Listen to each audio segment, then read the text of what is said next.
예, 요 소매 좀 더 하고 이제 광고로 넘어가겠습니다.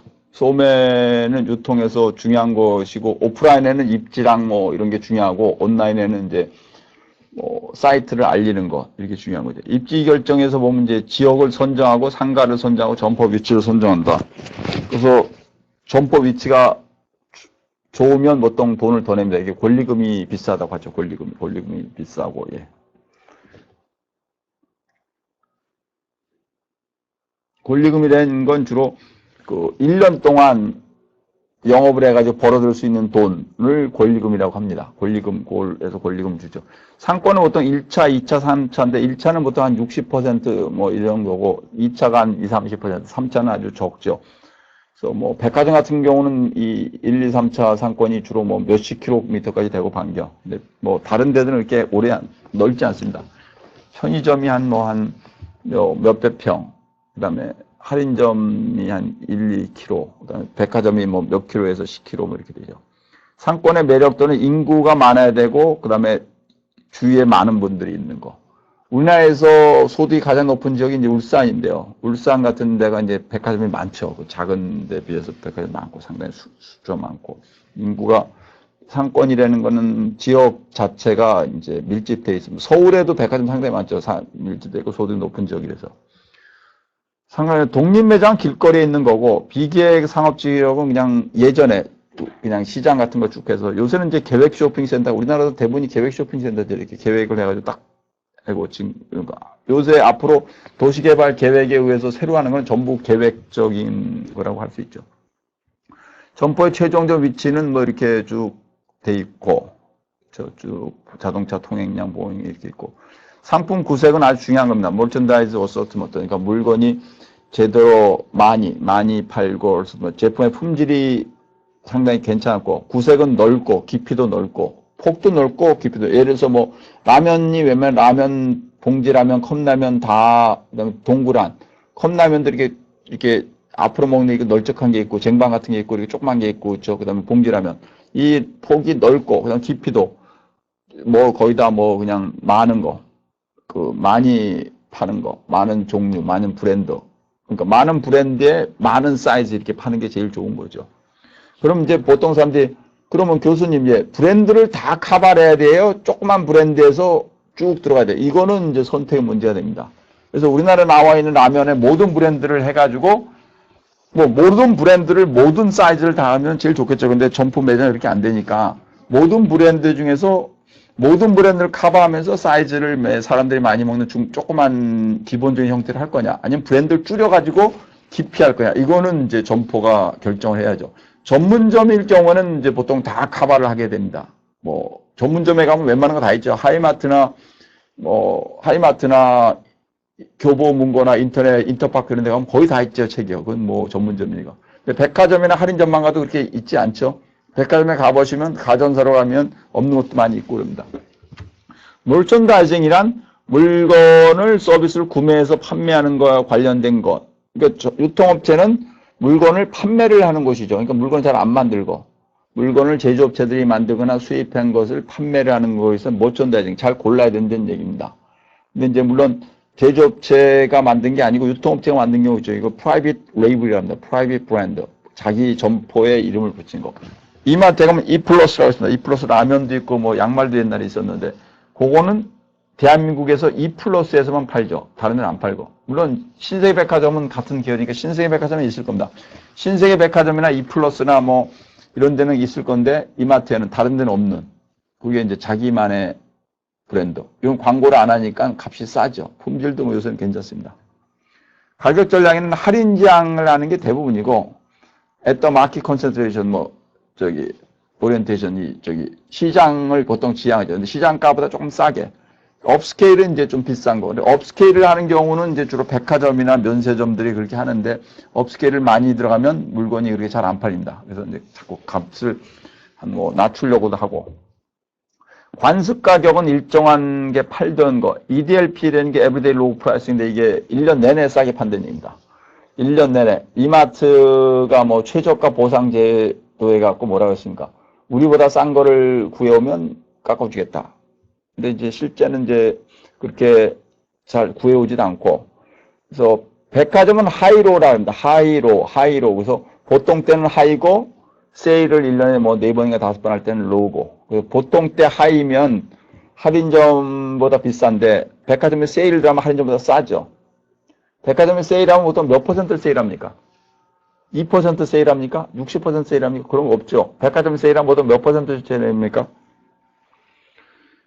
한 20, 30% 세일하죠.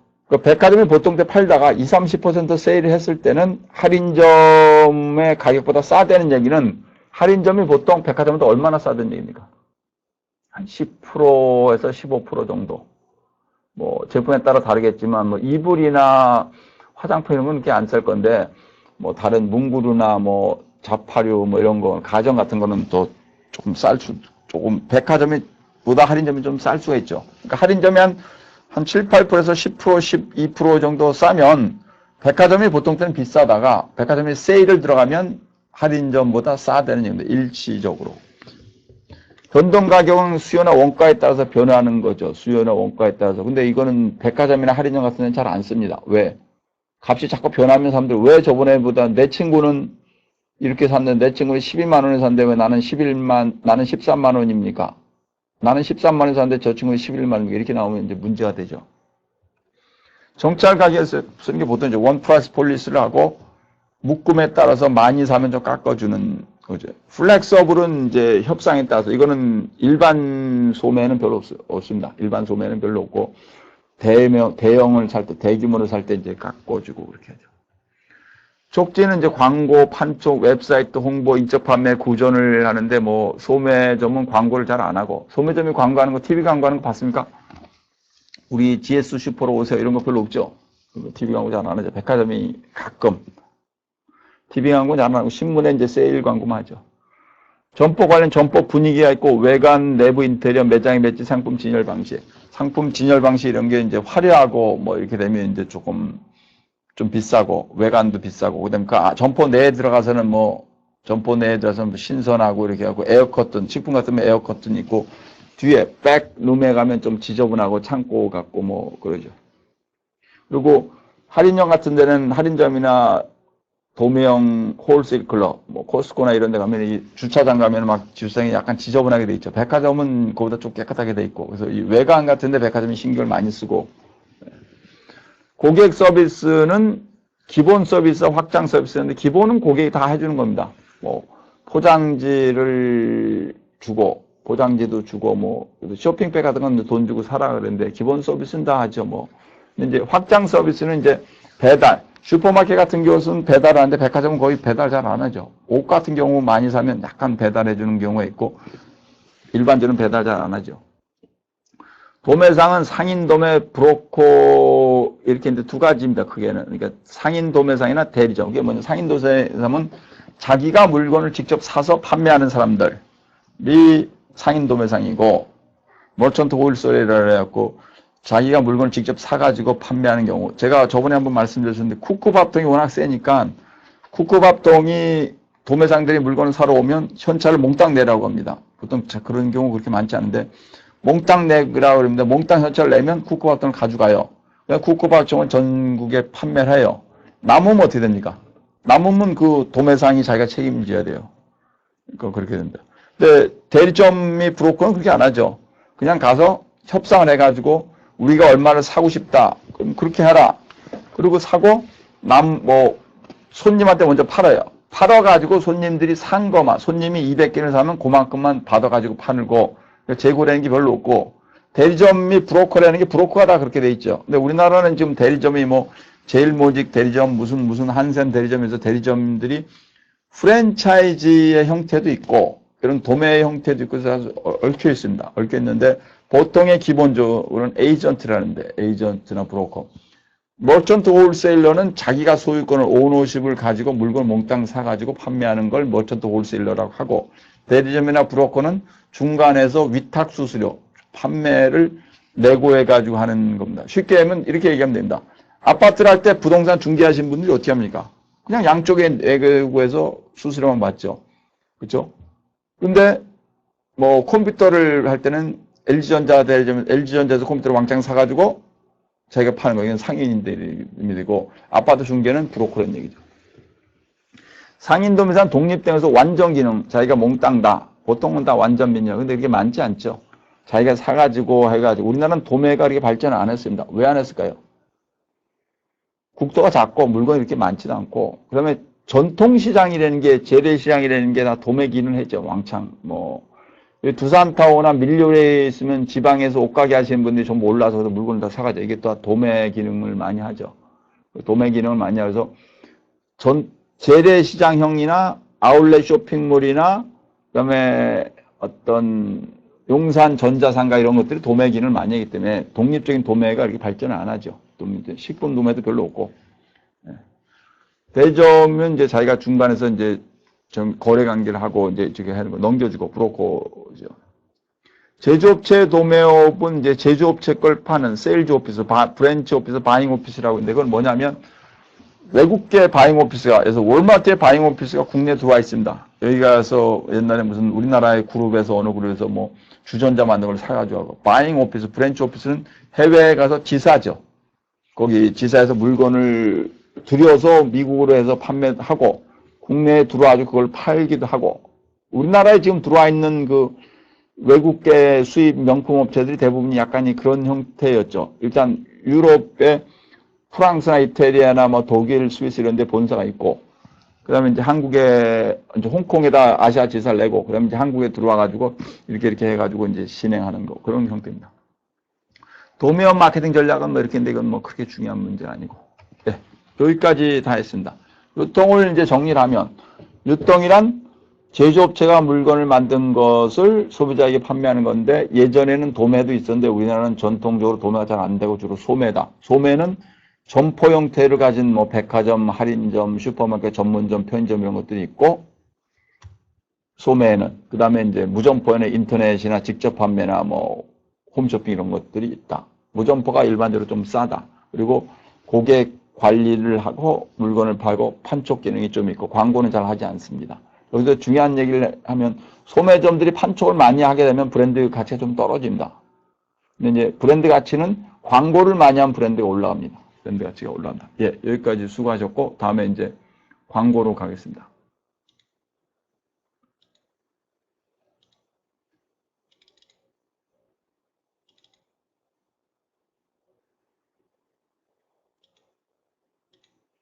예, 10장 이게 이제 광고와 통합 마케팅 커뮤니케이션이고 진도는 어느 정도 맞습니다. 지금 동영상 이거 말고 6개가 남은 것 같은데 6개면 14장, 15장까지 딱 하면 될 것 같습니다. 그리고 여러분이 이거를 반복해서 그냥 들으시고 스마트폰에 켜놓고 그냥 듣고 저도 PC로 듣다가 내 PC가 한번 고장이 나가지고 그때는 스마트폰이 없었는데 우리 집사람 스마트폰을 가지고 누워가지고 저기 소프트웨어 프로그래밍 파이썬을 MIT의 교수하고 스탠퍼드 교수가 한 걸 양쪽에서 들어보고 그런 적이 좀 있습니다. 여러분이 반복해서 듣고 오프라인 수업 시간에 이제 자세하게 설명을 하면 됩니다. 광고와 이 통합 마케팅 커뮤니케이션이라는 건 인티그레이트 마케팅 커뮤니케이션이라 해가지고 IMC라고 하죠. 노스웨스턴 대학의 교수들이 들고 일어난 개념인데 촉진의 전체를 다 묶어가지고 하는 거다. 촉진과 일부는 이제 뭐 여러 가지 다른 패키징까지도 넘어가서 기업이 하는 모든 활동을 묶어가지고 하는 거다. 이게 이제 통합 마케팅 커뮤니케이션입니다. 촉진의 요소라는 게 크게 이제 4가지가 있습니다.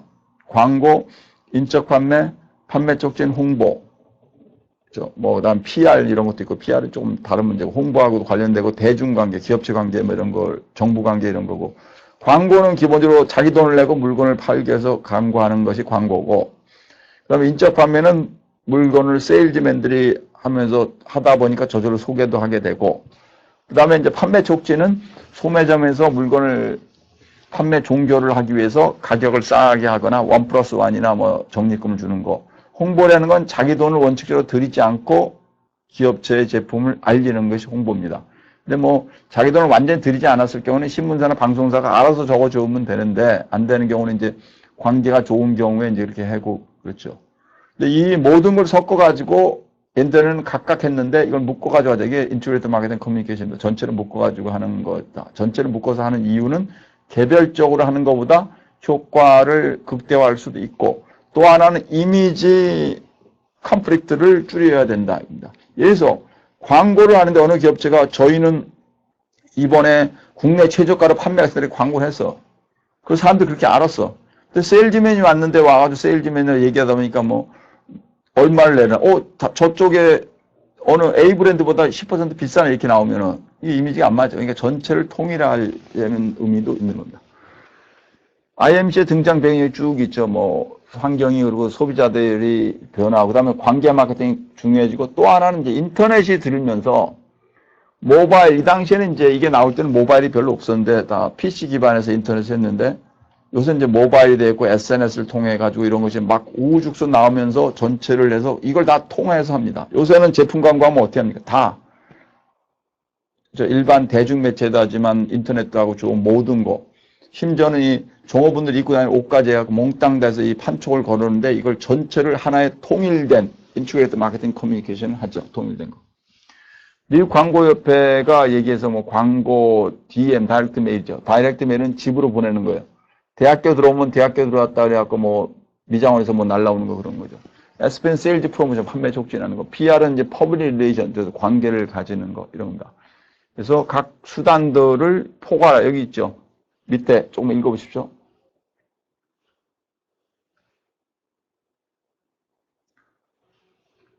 즉 각 수단들을 여기서 수단이란 전체 답니다. 광고, 인적반, 판매 촉진, 홍보, 뭐 몽땅 다. 각 수단들을 포괄하여 명쾌하고 일관성 있는 최대의 커뮤니케이션 효과를 제공하는 것. 이게 몽땅 다 들어가야죠. 몽땅 다. 그래서 이미지가 연결이 다 돼야 된다는 얘기입니다. 그래서 IMC가 이렇게 되면 커스터머 데이터베이스, 고객 데이터베이스를 가지고 거기다 문자도 보내고 이메일도 하고 그 다음에 전략을 짜고 그 다음에 전수를 하고 그 다음에 평가를 하고 결과 평가를 하고 해서 이게 계속 돌아가는 형태가 IMC입니다. 핵심 요소는 여기 있죠. 요거 잠깐 읽어보십시오.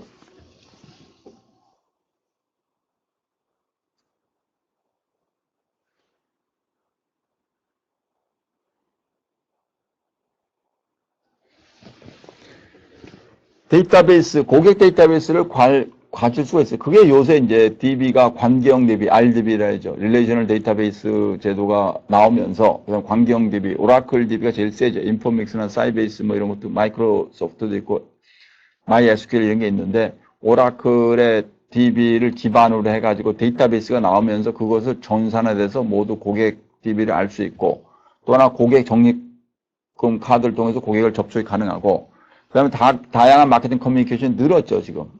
뭐, 수많은 트랙백, 인터넷에 보면 트랙백도 쓰는, 블로그 홍보할 때 트랙백도 쓰고, 그러니까 저쪽 걸 갖다 이쪽에 긁어가지고 여기서 막 한꺼번에 돌리고, 그 다음에 바이럴 마케팅하고 떠들고, 얘기하고, 온갖 마케팅이 되고, 그쵸. 그럼 신디케이션을 해가지고 통째로 하는 게 가능하고, 메시지의 일관성과 통일성을 줘. 메시지는 일관성이 있습니다. 저희는 산뜻한 아침을 제공합니다. 이렇게 하면 산뜻한 아침이 있는데 맨날 아침에 깨니까 지저분하다 이렇게 되면 안 되는 거죠. 우리 제품 중에 보면 컨디션이라는 거 있죠. 이게 이제 술집에서 제가 들었는데 술집에서 만들었다고 여기 발표를 하신 분한테 들었는데 술 먹고 나서 자다가 어떤 사람이 그냥 왔다 갔다 화장실 갔다 왔다 오늘 컨디션이 안 좋아 이러니까 컨디션.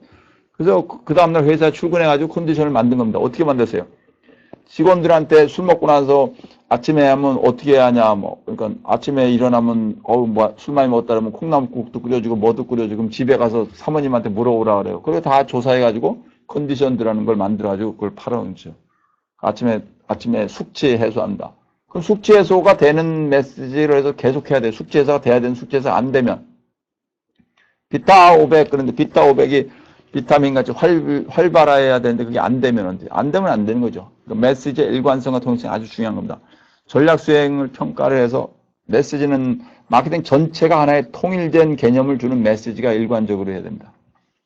전통적인 광고, IM 광고 이건 그냥 이해하시면 되고 하여튼 마케팅 커뮤니케이션에서 이건 되십니다. 마케팅이란 이제 전체 커뮤니케이션 과정을 통해서 모든 걸 알리는 과정이죠. 소비자 행동 관련 데이터베이스를 스캐너 패널 인포메이션 아주 중요한, 그러니까 이 스캔을 해가지고 하는데 이렇게 그냥 포인트 오브 퍼처스, 포인트 오브 세일즈에서 포스라 하죠. 점퍼에서 이렇게 물건 사면 빨간불 나오는 거 포스를 해가지고 하는 경우도 있고, 그렇지 않고 그냥 닐슨이 미국에서 쓴 카드인데 집에다가 토스를 긁어대면 그 점포에서만 GS25가 점포가 10,000개라는 10,000개에서 산 거면 팔린 거만 알 수 있는데 집에서 아주머니가 물건 사갖고 와서 집에 와가지고 집에 와서 모든 걸 긁어갖고 오면 그 점포에서 안 산 것도 다 되죠. 요건 상당히 중요한 거, 요건 조금 이따 다시 또 설명을 드리겠습니다.